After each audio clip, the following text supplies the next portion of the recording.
Hi, this is Frank Gray with the Abbey team at eXp Realty. Today, I want to start by asking you a question.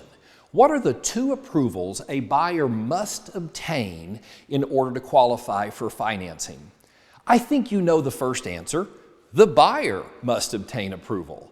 That's what paragraph 2A of the third-party financing addendum states. The buyer must make application with a lender. The buyer must then meet the lender's requirements for credit history, income, and assets. And if for any reason the buyer cannot obtain approval, they can give notice of termination and get their earnest money back, as long as they do so within the number of days specified in paragraph 2A. That's the date that you put in the blank in that paragraph. But then there's that little known and often overlooked paragraph 2B, which says that in addition to buyer approval, the property must also obtain approval. And there are any number of reasons why a property may not be approved.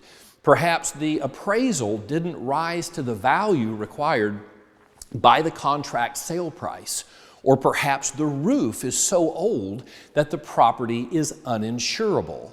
If for any reason the lender deems that the property cannot be approved, the buyer again can give notice of termination and get their earnest money back as long as they meet two requirements.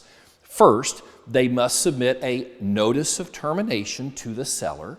Second, they must provide a letter to the seller from the lender specifying the reasons for the property not obtaining approval. As long as the buyer provides these documents to the seller at least 3 days prior to closing, then the buyer can get their earnest money back. So there you go.